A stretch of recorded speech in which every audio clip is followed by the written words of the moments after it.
saying is at all possible. The Zionists in London went to the British War Cabinet and they said, look here, you can yet win this war. You don't have to give up. You don't have to accept a negotiated peace offered to you now by Germany. You can win this war if the United States will come in as your ally. The United States was not in the war at that time. We were fresh, we were young, we were rich, we were powerful. And they told England, we will guarantee to bring the United States into the war as your ally, to fight with you on your side, if you will promise us Palestine after you win the war. In other words, they made this deal. We will get the United States into this war as your ally. The price you must pay us is Palestine after you have won the war and defeated Germany, Austria-Hungary, and Turkey. Now, England had as much right to promise Palestine to anybody as the United States would have to promise Japan to Ireland for any reason whatsoever. It's absolutely absurd that Great Britain, that never had any connection or any interest or any right in what is known as Palestine, should offer it as coin of the realm to pay the Zionists for bringing the United States into the war. However, they made that promise in October of 1916. October 1916. And shortly after that, I don't know how many here remember it, the United States, which was almost totally pro-German, because the newspapers here were controlled by Jews, the bankers were Jews, all the media of mass communications in this country were controlled by Jews, and they were pro-German because their people, in a majority of cases, came from Germany, and they wanted to see Germany lick the Tsar. The Jews didn't like the Tsar, and they didn't want Russia to win this war. So the German bankers, the German Jews, Kuhn Loeb, and the other big banking firms in the United States refused to finance France or England to the extent of $1. They stood aside and they said, as long as France and England are tied up with Russia, not 1 cent. But they poured money into Germany. They fought with Germany against Russia, trying to lick the Tsarist regime. Now, those same Jews, when they saw the possibility of getting Palestine, they went to England and they made this deal. At that time, everything changed, like the traffic light that changes from red to green, where the newspapers had been all pro-German, where they'd been telling the people the difficulties that Germany was having fighting Great Britain commercially and in other respects. All of a sudden, the Germans were no good. They were villains. They were Huns. They were shooting Red Cross nurses. They were cutting off babies' hands, and they were no good. Well, shortly after that, Mr. Wilson declared war on Germany.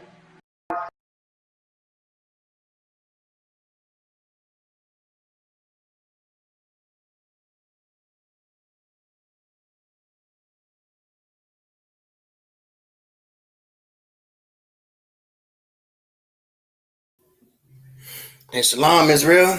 Yahweh Bashem Yahushua Barakatham, Yahweh Shema Tham Bashem Yahushua.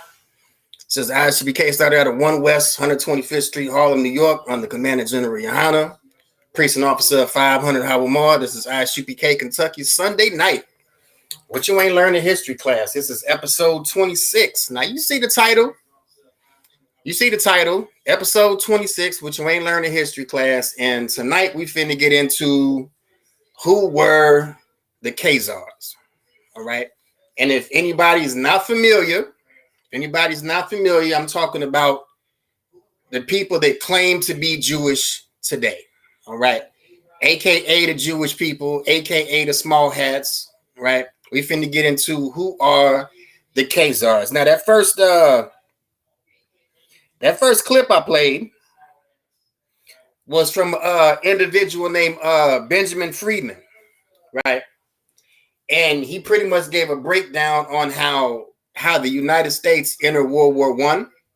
The United States wasn't even a part of the war, didn't want any part of the war, were actually allies with the Germans because the majority of the so-called white population in the United States is of German descent, all right? Of German descent that came here during the Homestead Act, but that's a whole different class altogether. Now, so again, tonight's class, episode 26, What You Ain't Learning History class, Who Were the Khazars? All right, now you know, this is ISUPK Kentucky. We finna have slide upon slide upon slide. Source after source after source. This is what we do. ISUPK Kentucky, man. Let's go ahead and get it. All right, so slide number one. Slide number one is a quote. Is a quote from a so-called Jew named Isaac Asimov. All right. He says, end quote, "It is even possible that my ancestry might not move in the direction of ancient Israel at all. After 965, the Khazars were through as an organized power, but Judaism may have remained, and it may well be that many Eastern European Jews are descended from the Khazars and the people that they rule. I may be one of them. Who knows? And who cares?" So we have a Jewish man, right, aka a small hat, telling you his ancestry doesn't come from ancient Israel, doesn't come from Palestine. He's telling you that his ancestry comes from the Khazarian people. All right. These people know it, and they're telling you. All right. These people know it, and they're telling you. But we're in so much of a spell when we see these people and when we hear about these people. It's almost like we don't give a damn that they don't come from ancient Israel at all. They know that they are from Khazarian ancestry, and we finna get into it tonight. Who exactly were the Khazars? All right. So next slide. Next slide. All right. We're gonna read from a couple books today. All right, a couple of books today and a couple of articles. And of course, this is ISUPK. You know we got it with the scripture. So source number one is a book called The Invention of the Jewish People. All right, written by a Jew named Shlomo Sam, argues that most Jews actually descend from converts whose native lands were scattered far across the Middle East and Eastern Europe. The formation of a Jewish people and then a Jewish nation out of these disparate groups could only take place under the sway of a new historiography, developing in response to the rise of nationalism throughout Europe, beneath the biblical backfill of the 19th century historian and the 20th century intellectuals who replaced rabbis as the architects of Jewish identity. All right, the architects of Jewish identity. All right, listen to the language that's being used. All right, the architects of a Jewish identity. All right, next slide. So we're finna get a book. All right, again, the name of the book is The Invention of the Jewish People by Shlomo Sam. All right, it says in the middle of the 10th century, the Sephardic Golden Age, Hasadai ibn Sheprat, a physician and important statesman in the court of the Caliph of Cordoba, Abdel Rahman III, wrote a letter to the king of the Khazars. Now, when we're talking about the Sephardic Jew, all right, the Sephardic Jew in the 10th century, we're talking about Black Jews out of the area that became Spain and Portugal. When you see Sephardic Jews in the 10th century, don't think about the Sephardic Jews you see today. All right. When you think about Sephardic Jews in the 10th century, think about Jews that look like this. All right. Think about Black people during the Middle Ages that claimed to be Jews. All right. Or better yet, that knew they were Jews. All right. So think about Jews like this. All right. So it says, wrote a letter to the king of the Khazars, Joseph ben Aaron. about a great Jewish empire bordering on Eastern Europe had reached the Jewish elites at the continent's western end. All right, so the idea of a Jewish nation far off had reached Western Europe and had reached the area of what was called Sephardim, and had reached the Black Sephardic Jews in what would later be called Spain and Portugal. All right, was there at long last a Jewish kingdom that was not subordinate to a Muslim or a Christian power? Now, the reason they're saying that is because at this time, the area of Spain and Portugal was under Islamic rule. All right, it says the letter opens with a poem of praise for the king.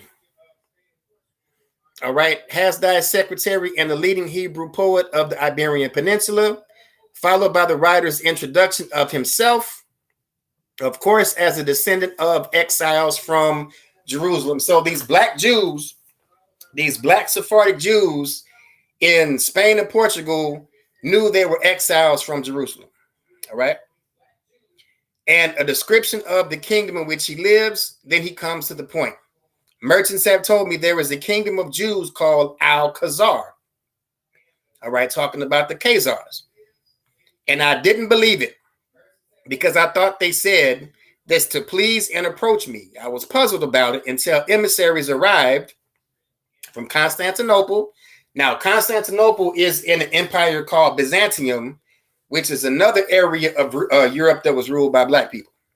All right. With the gift from their king to our king, and I asked them about it. They assured me this was the truth, and the kingdom was called Al-Khazar. And between Constantinople and their country was a journey of about 15 days by sea, but on land there were many nations between us, and the name of its king is Joseph. And I, when I heard this, was filled with force with my hands to grow strong, and my hope intensified, and I bowed and made obeisance to the Lord of heaven. I searched for faithful emissary to send to your land to find out the truth and to greet my Lord the King and his servants, our brothers, but it was difficult to do for the distance was very great. All right, next slide. There, Shalom, Lord Christ, praise. All right, Hasdai goes on to describe in detail all the difficulties entailed in dispatching the letter and finally asks a direct questions.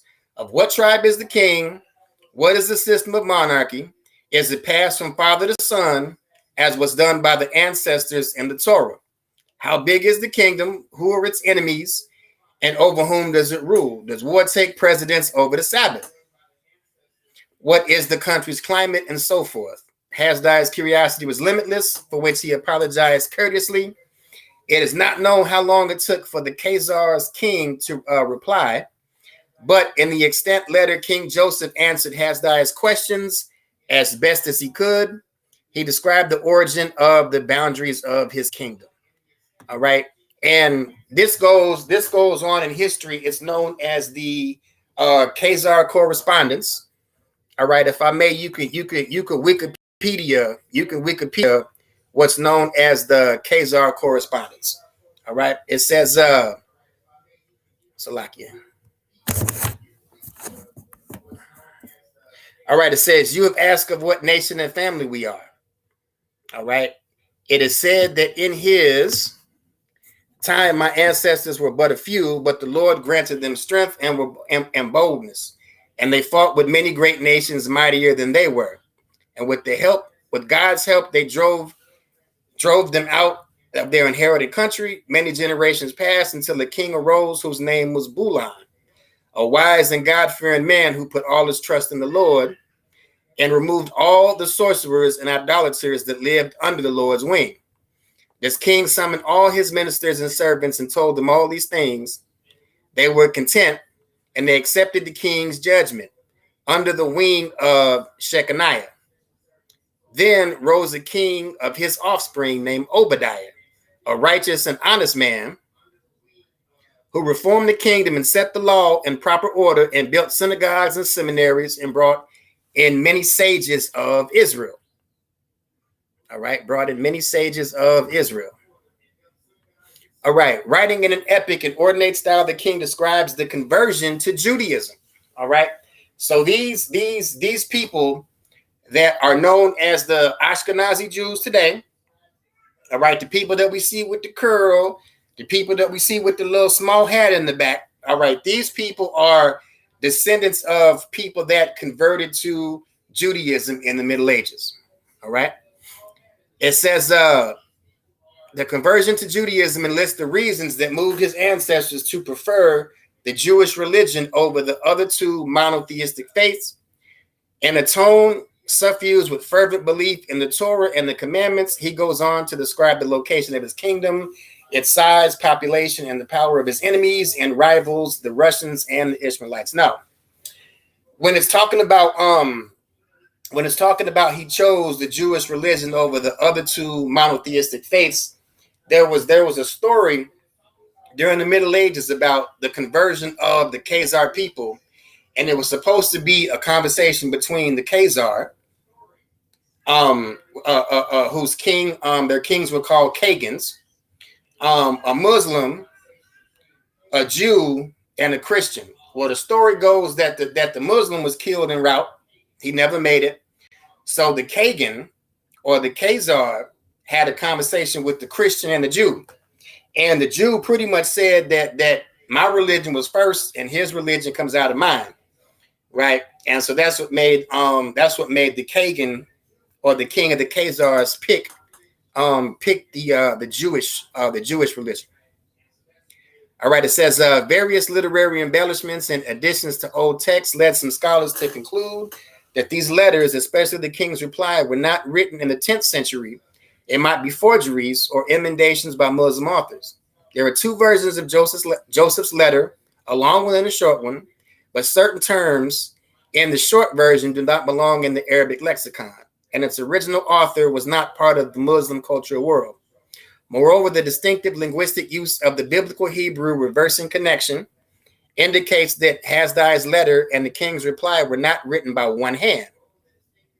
The letter of the Khazar king was probably copied,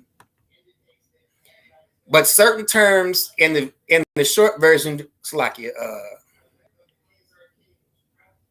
were probably copied and embellished many times, but its core information seems fairly trustworthy as it accords with contemporary Arab testimonies, so it cannot be dismissed as literary creation. So it's telling you that it might have been copied several times, it might have been written over several times, but the information about the conversion of the Khazar people to Judaism is trustworthy. All right. It says, in any event, there is evidence from the late 11th century that despite the difficulties of international communication, copies of both letters and several versions were found throughout the Jewish intellectual world.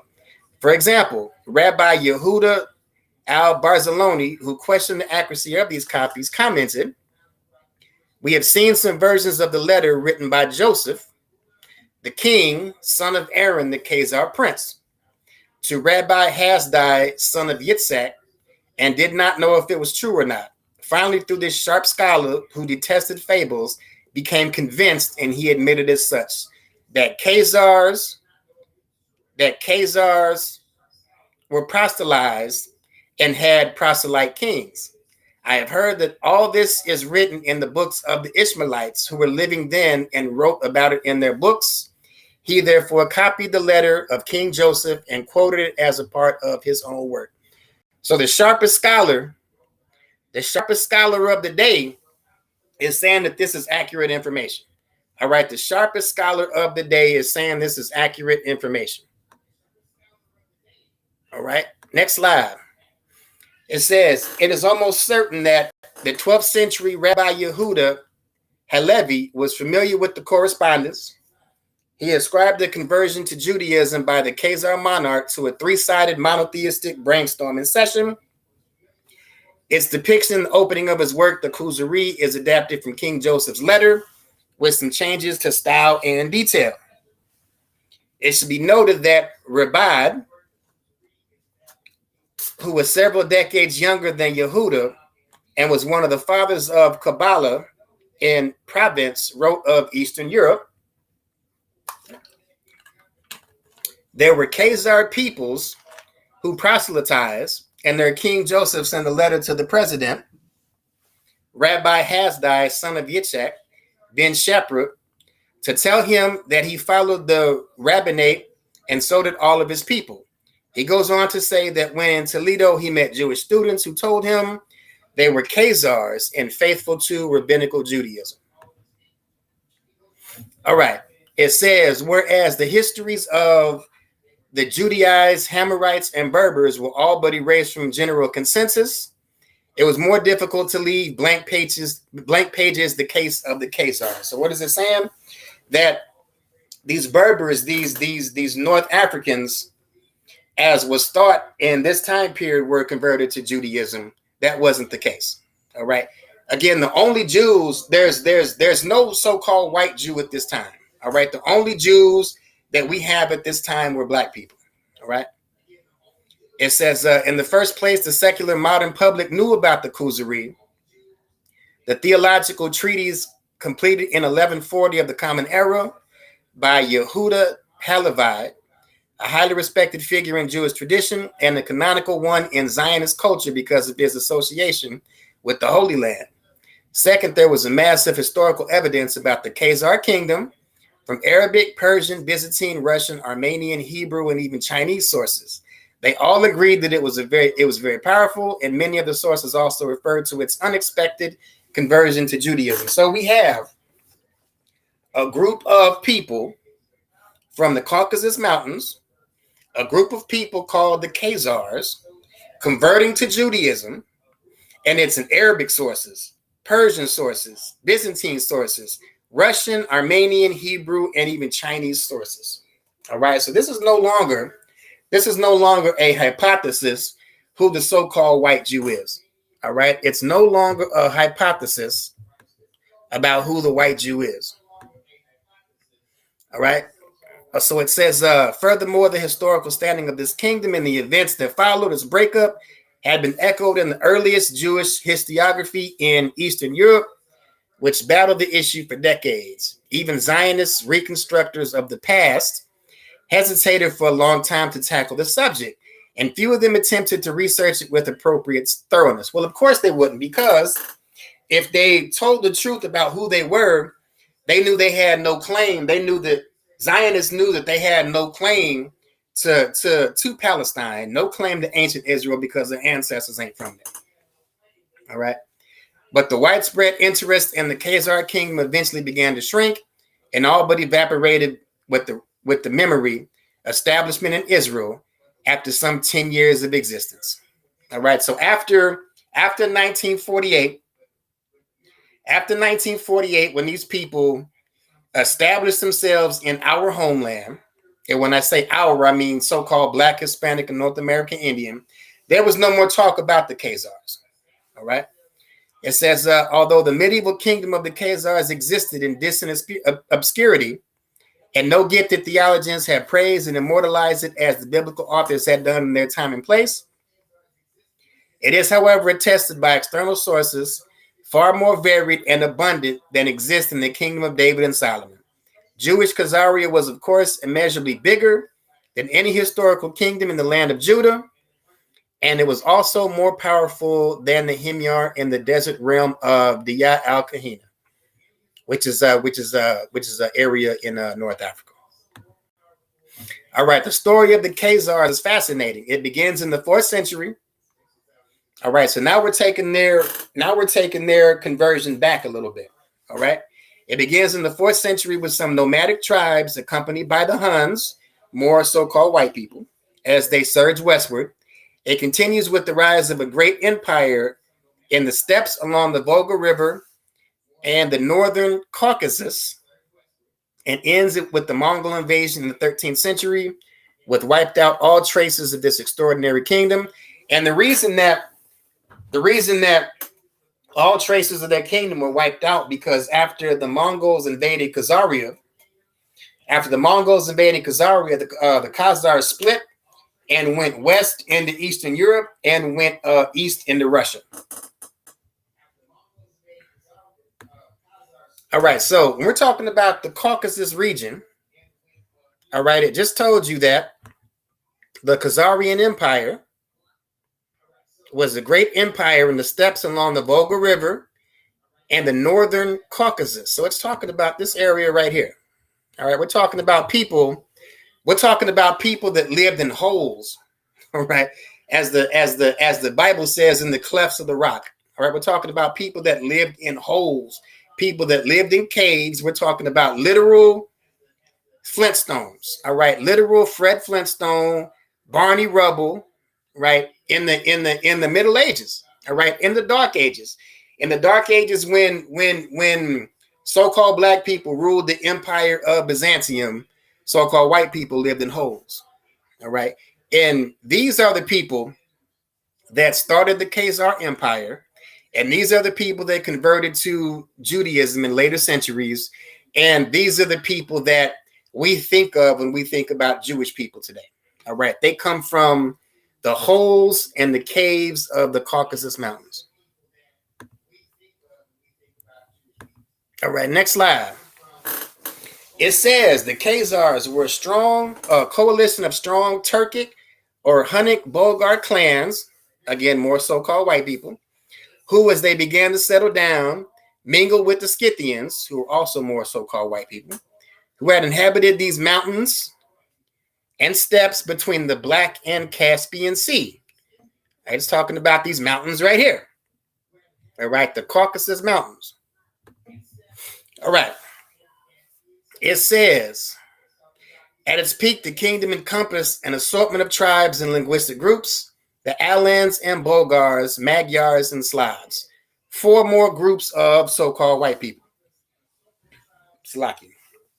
The Khazars collected taxes from them all and ruled over the vast landmass stretching from the Kiev in northwestern to the Crimean Peninsula in the south, and from the Volga to present-day Georgia, again, which is the Caucasus region. All right, this is the Caucasus region.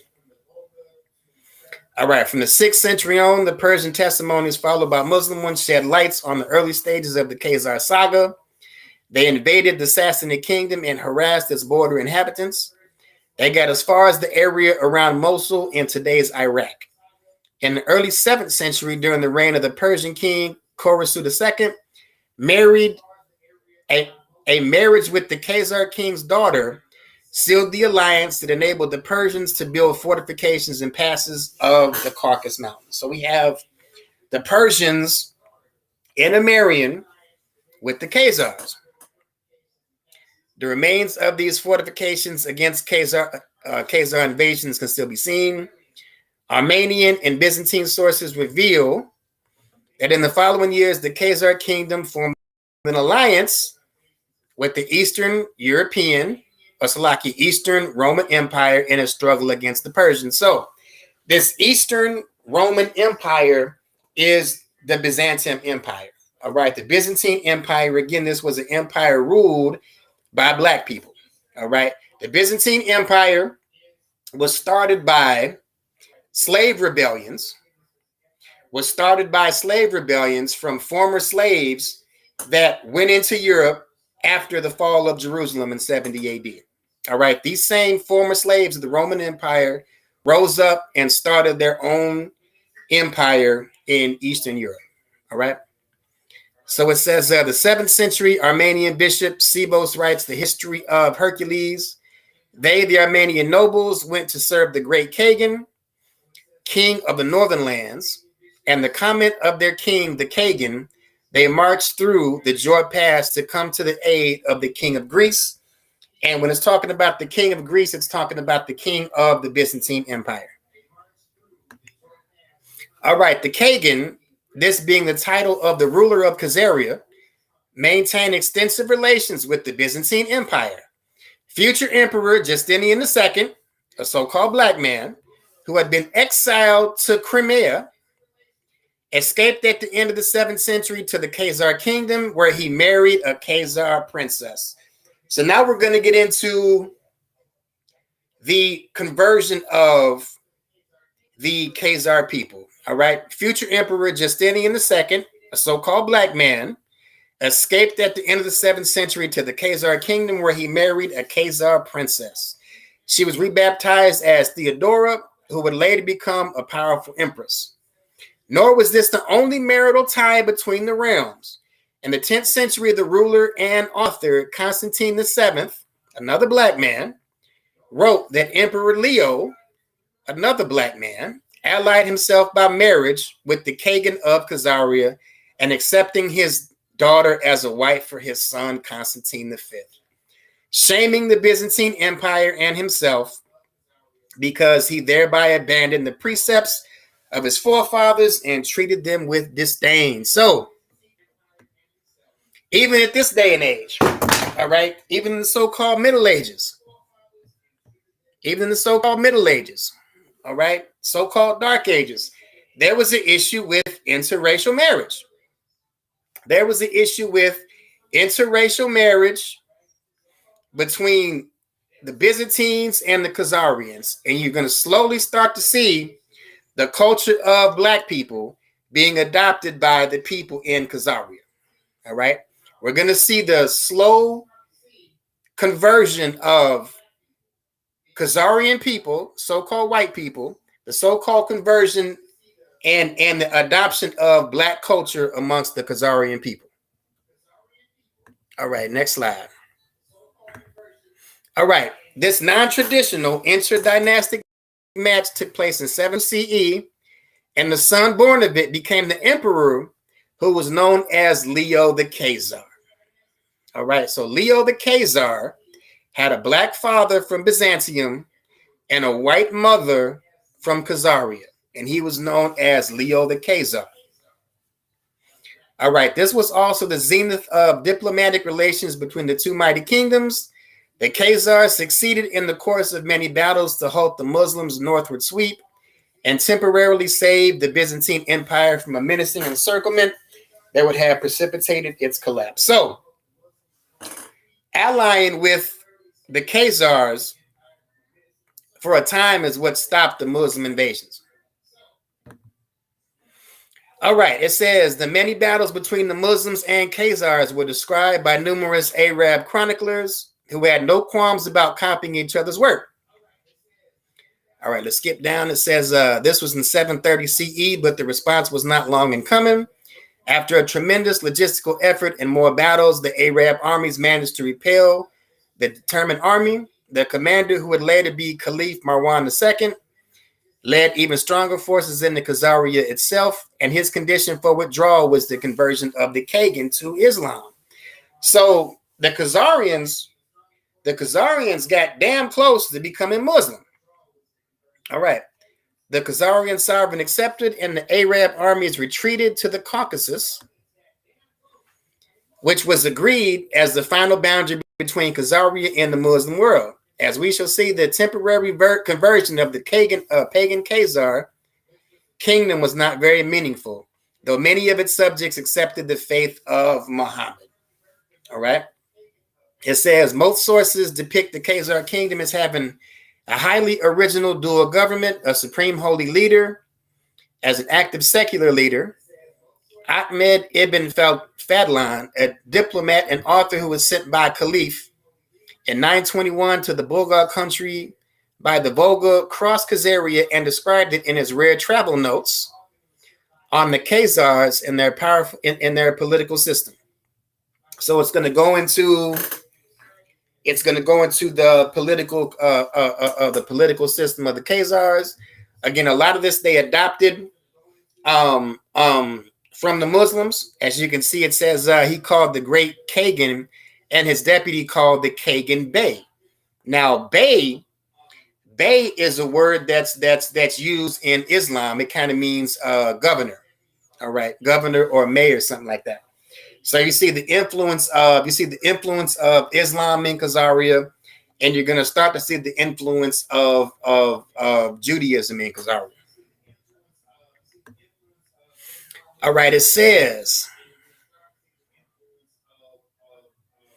as for their regime and government, their master called the Kagan Khazar, who was more exalted than the king of the Khazars, though it is the king who empowers him. When they want to empower the Kagan, they throttle him with a silk cord, and when he is almost suffocated, they ask him, for how long do you wish to reign? And he replies, so many years. If he dies before that time, otherwise he is put to death at that time. Only the sons of well-known families may fill the post of Kagan, and he has no real power, but is worshipped and adored when people appear before him. Yet no one enters his presence except a small number, such as the king and those of his rank. And no one is appointed Kagan except those who cleave to Judaism. So now we're getting to the point in history. And Salakia, if we're kind of long-winded, but we have a long history to cover and a short time to do it in. All right. It says no one is appointed Kagan except those who cleave to Judaism. So we're starting to see the rulers of Khazaria convert to Judaism. All right, it says other Arabic sources corroborate the existence of a dual power system.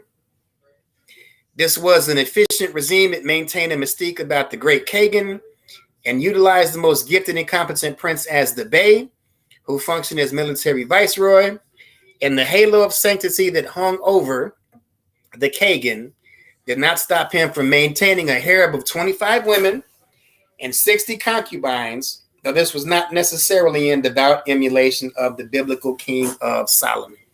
So again, we're going to start to see the culture of black people start to be adopted by the Khazarians. All right, it says Khazaria straddled the Silk Road and also dominated the Volga and Don rivers, which were major transportation routes. A further source of income was the heavy tax imposed on the numerous tribes governed by the kingdom. The Khazars were known for their flourishing trade, especially in furs and slaves, and their growing wealth enabled them to maintain strong and well military force that all but dominated southern Russia and today's eastern Ukraine. All right, so let's go ahead and go on to the next slide. All right, it says, there is no doubt, however, that the Khazar's sacred tongue and written communication was Hebrew. The few extant Khazar documents indicate as much, and the Arab writer Al-Nadim, who lived in Baghdad in the 10th century, confirms it. As for the Turks and Khazars, they have no script of their own, and the Khazars write in Hebrew. So these Khazars, these military people, these warlike people that lived in the holes and caves in the Caucasus Mountains, didn't even have a language of their own. All right, these were an illiterate people. All right, an illiterate, warlike people that lived in holes and caves. Salakia. It says inscriptions have been found in the Crimea that are a non-Semitic language written in Hebrew characters. All right, so it says, why did the Khazar kingdom not adopt Greek or Arabic language for their religious usage? Why did the Khazars become Jews when all their neighbors converted en masse either to Christianity or Islam? And another question, when did this amazing collective proselytizing begin? All right, so like I said, Salakia for being long-winded, but we have a lot of history to squeeze into a short time. All right, a lot of history to squeeze into a short time. So Salakia, bear with me if we're more informative than we are entertaining tonight. Salakia. All right, it says one of the few surviving testimonies left by the Khazars themselves is the important document known to scholars as the Cambridge document. Its originality is less disputed than that of King Joseph's letter. This Hebrew manuscript, written by a Jewish Khazar from the court of Joseph, was found in the famous Cairo Geniza, published in 1912 and has since been kept at the Cambridge University. It says little is known about the writer and the addressee. The text is fragmented and words are missing, but it is still a rich source of information. After a few missing lines, the letter reads as follows. All right, so we're just going to go over a couple of things that stand out. All right, it says the princess of Khazaria received them, for the men of Khazaria were first without Torah. All right, again, these were a heathen people that knew nothing about biblical tradition. Okay, it says, and they too remained without Torah and scriptures, and made marriages with the inhabitants of the land, and mingled with them. And they learned their deeds and went out with them to war continually. They became one people. Only upon the covenant of circumcision they relied. And some of them observed the Sabbath. So when a lot of these people were being exiled out of the Byzantine Empire and were making marriages with the Khazars, this is when the Khazars started to learn about things like circumcision and the Sabbath day. All right. Skip down and said, now it happened at one time when the Jews went forth into battle with them, as was their wont on that day, a Jew proved mighty with the sword and put to flight the enemies who came against Khazaria. Then the people of Khazaria appointed him as their general over the army in accordance with their ancient custom. So there was a point in the history of Byzantium when the Christians began to exile Jews out of Byzantine. All right. Again, they were exiling black people that wouldn't become Christian. They wanted to stick more toward their traditional Old Testament views. All right. It's like another battle between New Testament Israelites and Old Testament Israelites. All right. Think about it like that. A beef between New Testament Israelites and Old Testament Israelites. And these so-called Old Testament Israelites were being exiled into Khazaria, and they became generals in the Khazarian army. All right, the document also describes a tripartite brainstorming encounter between a Muslim, Christian, and a Jew, similar in the essentials to the description of King Joseph's letter, and concluded, of course, with the appropriate decision in favor of Judaism. All right, it says, a contemporary Arab writer also described the Judaization of the king of Khazaria. Following an intense theological debate, accepted in his text the Jewish scholar hired an assassin to poison the Muslim scholar before the decisive confrontation.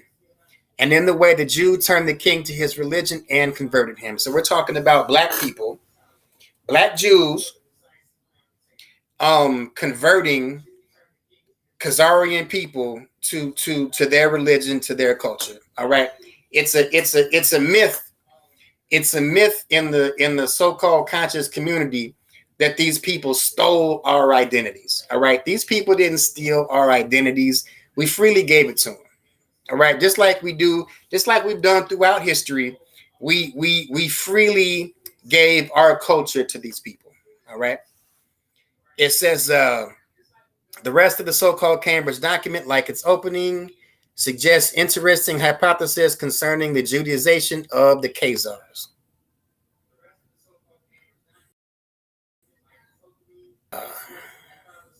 How are we going to skip this one?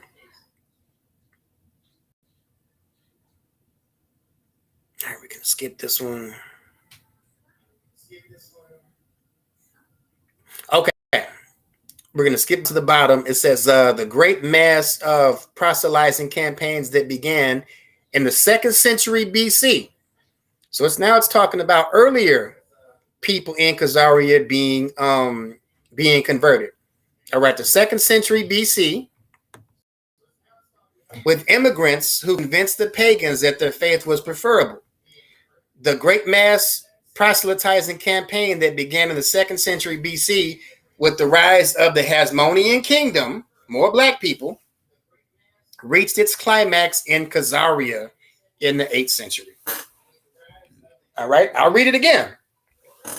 It says, the great mass proselytizing campaign that began in the 2nd century BC with the rise of the Hasmonean kingdom reached its climax in Khazaria in the 8th century. So not only were these Khazarians corresponding with black Sephardic Jews in the 10th century, not only were they making marriages with the Byzantine Empire earlier than that, but they were also being converted in the earlier centuries, in the earlier eras, by people of the Hasmonean dynasty.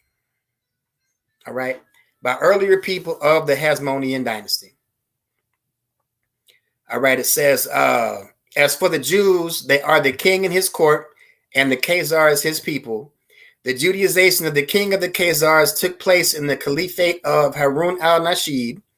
Many Jews had heard of it, joined him from all the Muslim cities from Byzantium. The reason being that the Byzantine king in our time, the year 944 CE, Romanius forcibly Christianized the Jews in his kingdom, upon which many Jews fled from Byzantium to the land of the Khazars. So again, it's an example of New Testament Israelites beefing with Old Testament Israelites. These black Christians were kicking black Jews out of Byzantium, and these black Jews fled into Khazaria. All right. And this is where the conversion of these Khazars began to happen. Start all the way in the 2nd century BC with the Hasmonean kingdom, and ending in the 10th century when Jews were being kicked out of Byzantium to the land of the Khazars. And we know there were black Jews because there weren't any white Jews yet. All right. All right. So let's Salakia. All right. So let's drop that and let's get into it. Let's get into it with a scripture real quick. Now, I said that we've constantly and continuously over and over given our culture to other people. All right. And a lot of times when we gave our culture to other people, we adopted other people's culture.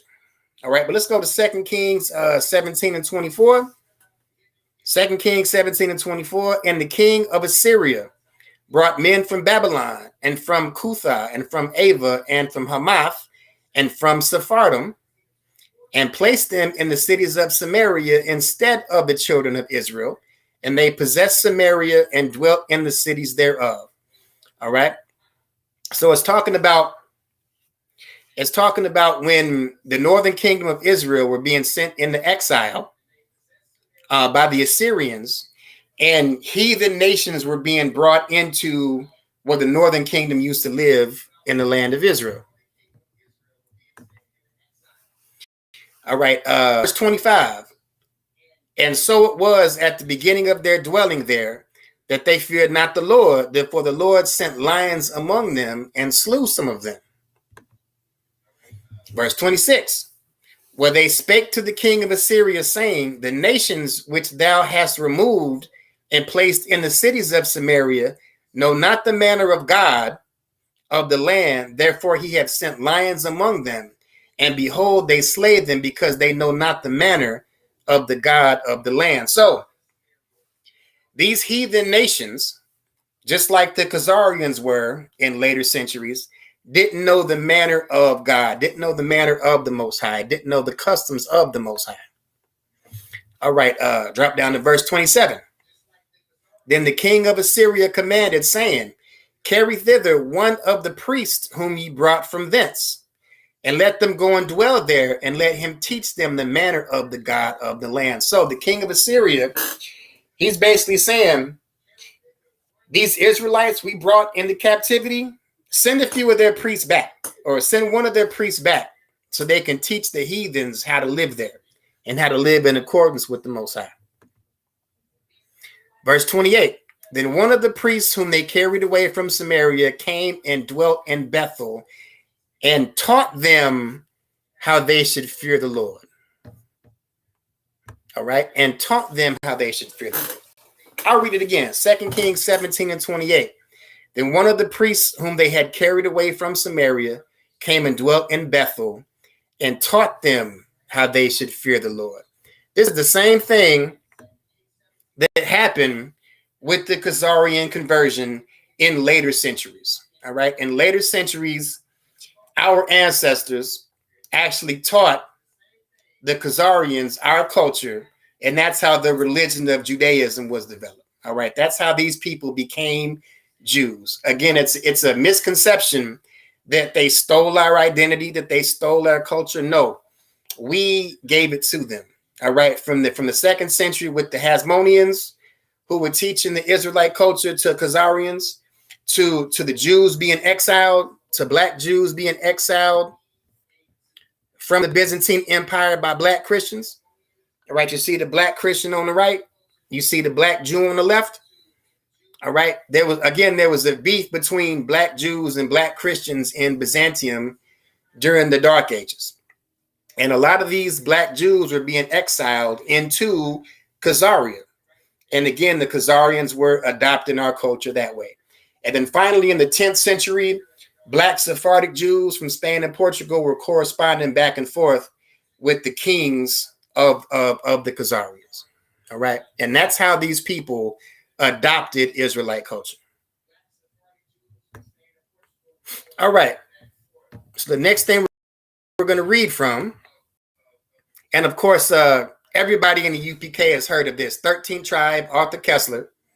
All right. Everybody in the UPK has seen this book. 13th Tribe, Arthur Kessler. It says, traces the history of the ancient Khazar Empire, a major but almost forgotten power in Eastern Europe, which in the Dark Ages converted to Judaism. Khazaria was finally wiped out by the forces of Genghis Khan, but evidence indicates that the Khazars themselves migrated to Poland and formed the cradle of Western Jewry. So it's talking about the Khazar Empire converted to Judaism during the Dark Ages. They were wiped out by the Mongols, and then they moved west into Poland. All right, it says, let's skip down. It says, the story of the Khazar Empire as it slowly emerges from the past begins to look like the most cruel hoax which history has ever perpetrated. Well, that is the biggest hoax that history has ever perpetrated, that a white person could be a Jew. I'll say it again. The biggest hoax that's ever been perpetrated is that a white person could be a Jew. All right, let's get into it. Let's drop that. Next slide. About the time when Charlemagne was crowned Emperor of the West, I got a picture of Charlemagne on the right. All right, as you can see, Charlemagne is a so-called black man. The eastern confines of Europe between the Caucasus and the Volga was ruled by a Jewish state known as the Khazar Empire. At the peak of its power from the 7th to the 10th centuries, it played a significant part in the shaping of the destinies of medieval and consequently modern Europe. All right, let's skip down. The country of the Khazars, the people of Turkic stock, meaning white people, occupied a strategic key position at the vital gateway between the Black and Caspian Sea, where great Eastern powers of the period confronted each other. It acted as a buffer, protecting Byzantium against the invasions by lusty barbarian tribesmen of the northern steppes, Bulgars, Magyars, Pichinis, etc., and later the Vikings and the Russians. All right, so let's go ahead and next slide. It says it is not surprising given these circumstances that in 732, after a resounding Khazar victory over the Arabs, future Emperor Constantine V, a black man, married a Khazar princess. Again, there was issues with interracial relationships even during the Dark Ages. All right, Emperor Constantine V married a Khazar princess. In due time, their son became Emperor Leo, known as Leo the Khazar. All right, so we have interracial marriages between black people in Byzantium and white people of Khazaria. All right.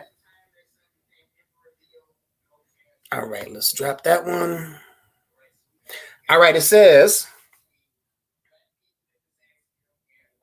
let's drop down to the middle. It says, which leaves us only slightly more bewildered than before. Yet, whereas sources differ in minor detail, the major facts are beyond dispute. All right, what is this major fact that is beyond dispute? That there is no such thing as a white Jew.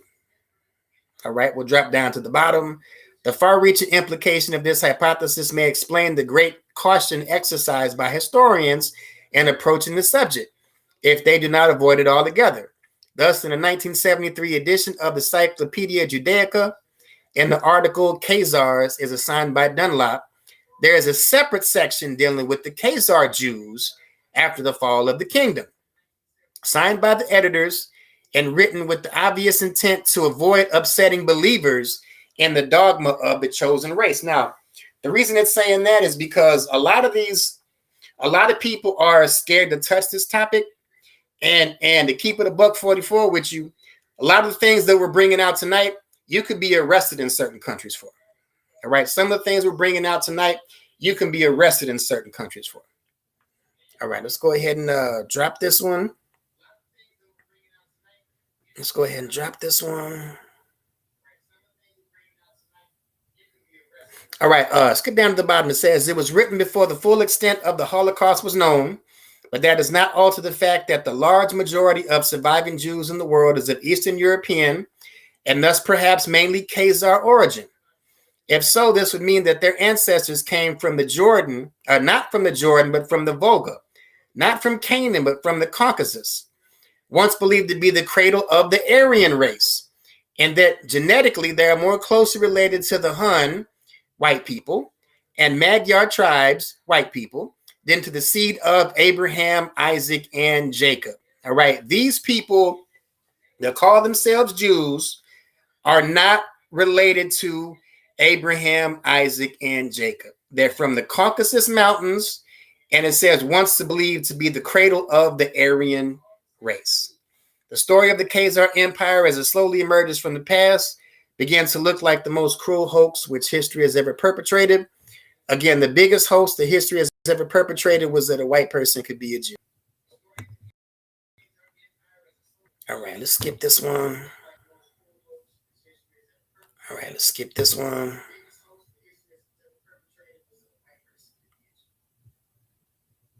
And let's drop this one too. All right. So the next book we're going to get into is called Facts Are Facts, Truth About the Khazars, the So-Called Jew, Distinguishing Between the Jew and the Hebrews or Israelites. All right. Written by Benjamin Friedman. This was the Jewish man that spoke at the video at the beginning. All right. And he says, maybe you can explain to me, my dear Dr. Goldstein, the reason why and just how the origin and history of the Khazars and the Khazar kingdom was so well concealed from the world for many centuries. What secret, mysterious power has been able for countless generations to keep the origin and history of the Khazars and the Khazar kingdom out of history textbooks and out of classroom courses and histories throughout the world? The origin of the history of the Khazars and the Khazar kingdom are certainly incontestable historical facts. Salakia. These incontestable facts are also established beyond any question of doubt the origin and the history of the so-called or self-styled Jew in Eastern Europe. So what is it saying? It's saying that the Jews of Europe, the people that are called the Ashkenazi Jews, the people that lived through the so-called Holocaust, the people that own the Diamond District, the people that live in Israel right now, the people that call themselves Israelis, it is an incontestable historical fact that these people are of Khazar origin. An incontestable historic fact that these people are of Khazar origin. They are from the Caucasus Mountains of Georgia, Russia.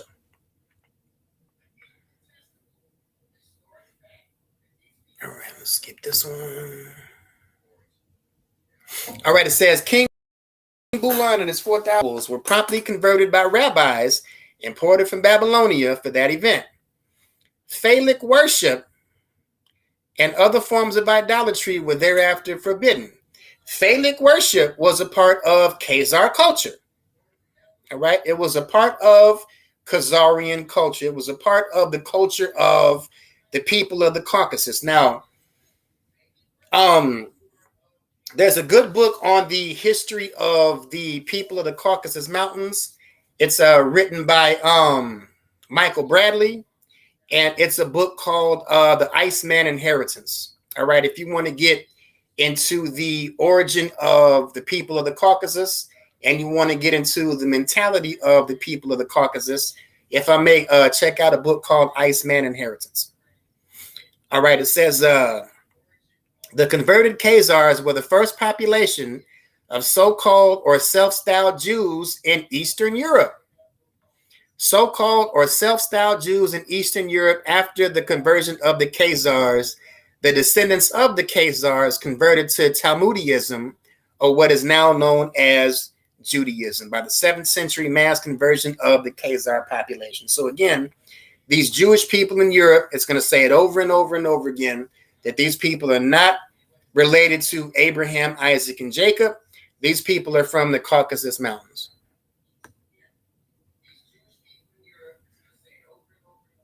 All right, we'll skip this. We'll skip this. All right, we'll skip this. All right, it says that the so-called or self-styled Jews cannot truthfully describe themselves as Jews because they are not in any sense Judeans. They can correctly identify themselves by their religious belief if they wish to do so by identifying themselves as Judaist. A Judaist is a person who professes so-called Judaism as his religious belief, according to the Oxford Dictionary. The origin of Jew has not its roots in Judaism as explained. The adjective form of Judaist is Judaic. Jewish as an adjective is just as incorrect as Jew is as a noun. Jewish has no reason to exist. So now we're not only talking about history, we're talking about language.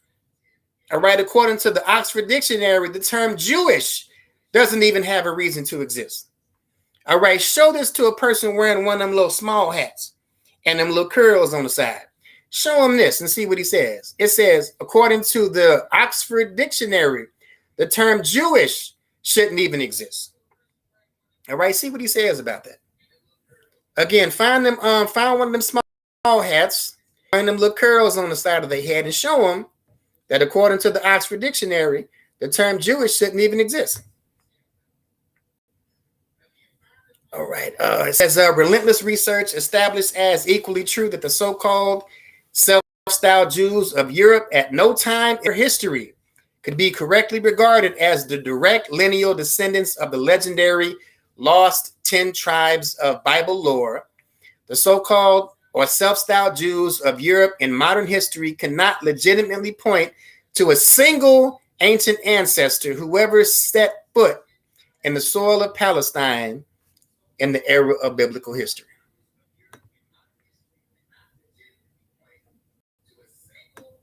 All right, listen. All right. Next book we're going to get into.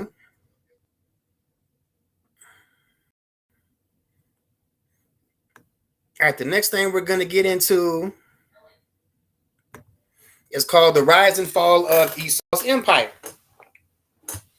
All right, written by Michael Bradley.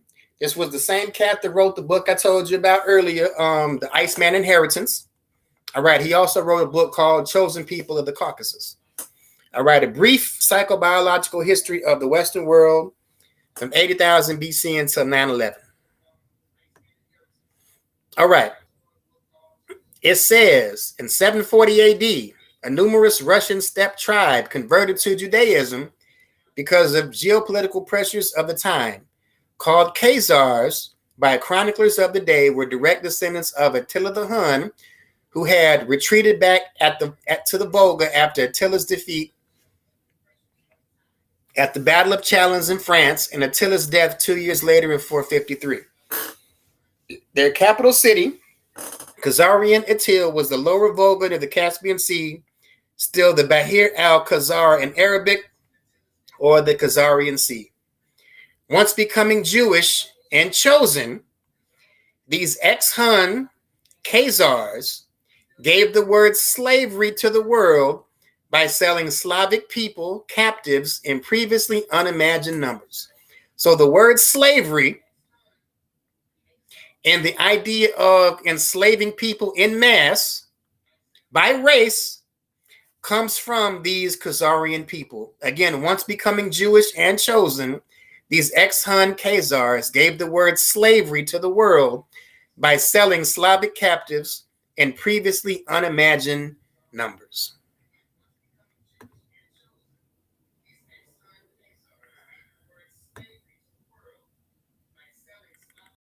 All right, so it said 1218. The brief but intense Mongol invasion destroyed Khazar cohesion as a powerful tribe, but an estimated 3 million survivors retained their Judaism when they were dispersed into Central and Eastern Europe. They are the so-called Ashkenazi Jews, as distinct from genuine biblical Hebrews. They are by far the most numerous Jew in the world today, the prime victims of Hitler's so-called Holocaust, and the people that most ordinary and non-scholarly North Americans know as the Jews.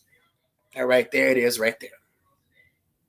The so-called Ashkenazi Jew, distinct from genuine biblical Hebrews, they are by far the most numerous Jews in the world today and the prime victim of Hitler's so-called Holocaust. So these people of the Caucasus Mountains, the Khazarian people that went through several conversions from the 2nd century by the Hasmonean dynasty all the way up to the 10th century by Black Sephardic Jews in Spain and Portugal.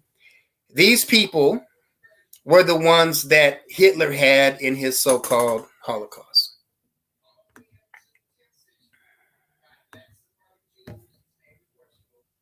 That's a lackey.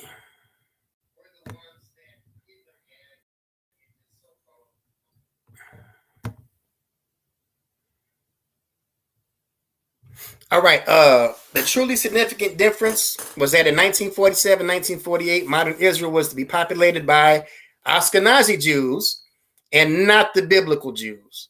The only military and tactical difference was the minor point that in 1947-48, the Americans substituted for Persian, but the Americans acted with the same gung-ho military activity as the Persians had done, with the same lack of basic research and verification.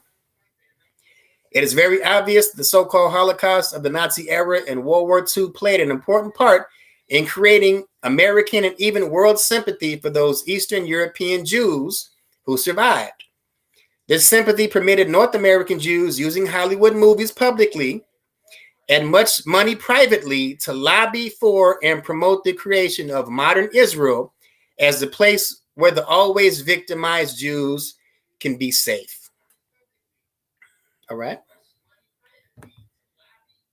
All right. The Jewish Holocaust is the greatest tragedy in the world, but the Jewish people has its own home and Palestine people do not. The Declaration is seen as the precursor to Israel's creation in 1948 and is viewed by the Israelis as one of the most consequential events in the Jewish state establishment. That was the Balfour Declaration. If I may do the history on the Balfour Declaration by Lord Arthur Balfour and his correspondence with Rothschild. All right, if I may, just do the history on Rothschild. All right. November 2nd, 1917, Lord Arthur Balfour, the United Kingdom's foreign secretary at the time, sent a letter to the leader of the British Jewish community, Lord Walter Rothschild, which he declared his government's support for a Jewish state in the era then known as Palestine. So this is how the Balfour Agreement or the Balfour Declaration is the beginning of getting these Jewish people in the area of Palestine. All right, it says the Balfour Declaration, London was seeking Jewish support for its war efforts, and the Zionist push for a homeland for Jews was an emerging political force. What the British mandate for Palestine was later set up in the wake of World War I and governed the lands that make up today's Israel and West Bank until the Israel's Declaration of Statehood in 1948. This was the whole thing behind America's involvement in World War I in the first place. All right, America wanted no part in World War I because they were allies with the Germans. And if you just do a quick search on why America got into World War I, one of the reasons it'll say is because of a propaganda effort. All right. One of the reasons America got into World War I was because of a propaganda campaign. All right. All right, here goes Mr. Rothschild, strong supporter of Zionism. His large donations lent significant support to the movement during its early years, which helped to lead to the establishment of the state of Israel. Now, when you do the history on Rothschild, there is so much incest. There is so much incest going on in the history of Rothschild. You would have thought they were ancient Egyptian royalty with all the incest that was going on in the Rothschild family. Now, what I found out is that the Rothschilds, they first got to Germany. They first got to Germany in the 1400s. All right, the Rothschild family goes all the way back to the 1400s in Germany. Now, let's take a look at this image right here. Now, if it's hard to see, it's a castle with black people in it. On the left, there is some wild white people with leaves and shit covering their private parts, and they're attacking the castle with sticks and rocks. All right. This is how white people got into Germany. All right. This is a German tapestry, and it was made right around the year 1400. All right. Right around the time that the Rothschilds get into Germany. All right. Now, I'm not saying that these naked white people with sticks and rocks are related to the Rothschilds, but what I am saying is that the Rothschilds get to Germany in the 1400s, and right around 1400 is when you see the first white people in Germany. And these, again, are naked white people attacking the castle with sticks and rocks. All right. And another close-up of the castle. It's actually the castle of Rupert of the Palatinate of Germany. All right. 1352 to 1410. It's a black German castle. And it was people like this. These are how white people were depicted in Germany. This is how white people were depicted in the 1400s. All right. This is how white people were depicted in the 1400s. Again, that's a similar image we see in this German tapestry from right around the year 1400. You see the white people with leaves and twigs over their private parts, attacking with sticks and rocks. And you see black people in the castle with clothes on, attacking with bow and arrows. And the black person in the castle was of the Palatinate, 1352 to 1410. And again, this is how white people were viewed in the 1400s in Germany. Now, what that reminds me of is a comic book from the 80s called Khazar the Savage. If anybody's an old head like me, if y'all remember this comic book from the 80s. All right, Khazar the Savage. Haven't we been talking about the Khazars this whole time? You see how he looks? You see the depiction here of the same people in Germany from the 1400s? And you see these people here on a German tapestry from the year 1400 attacking a black castle in Germany? All right, these are the very same people. All right, these are these Khazarian savages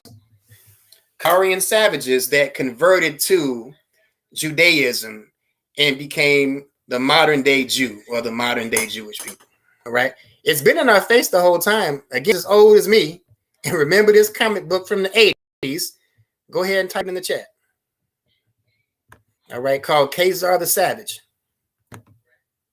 All right. So now, finish this before we finish the class.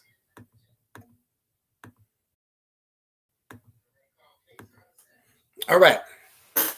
We talked about Hitler's Holocaust. We talked about it was these same people, these same Khazarians that converted to Judaism in the 10th century.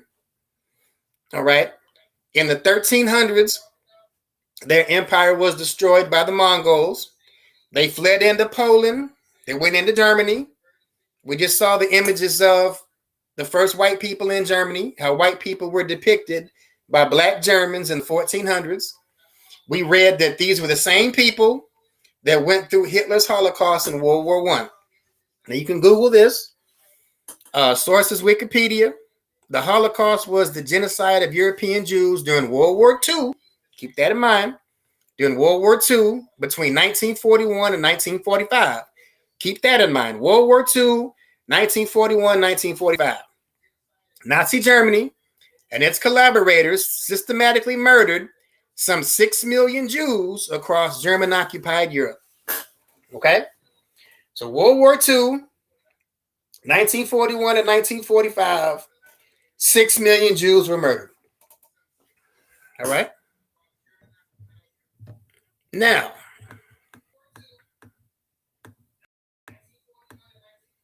usually I go because it doesn't compare to the millions that were lost in the transatlantic slave trade.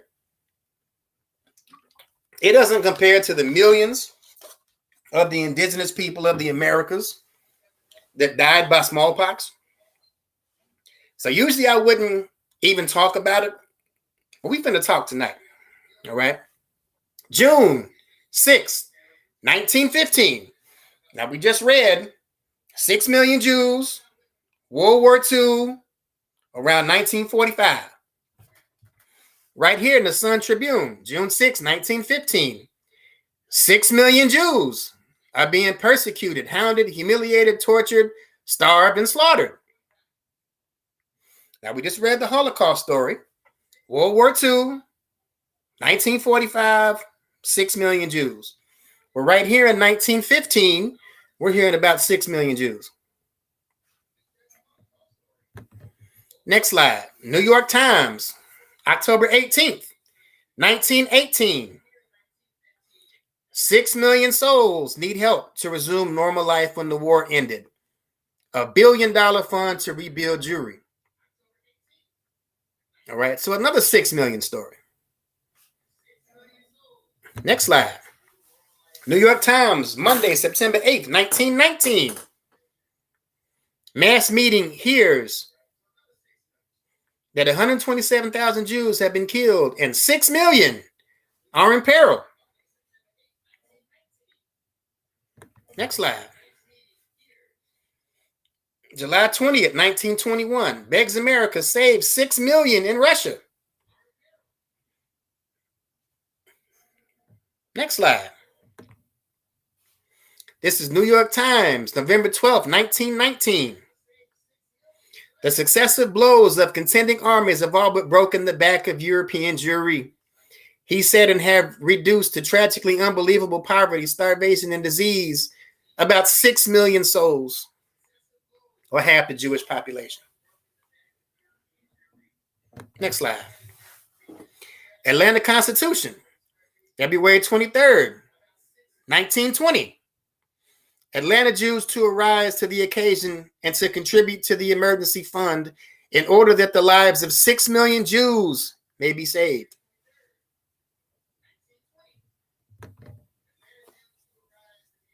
New York Times, May 7th, 1920. 6 million faces, horrifying conditions, famine, disease, and death.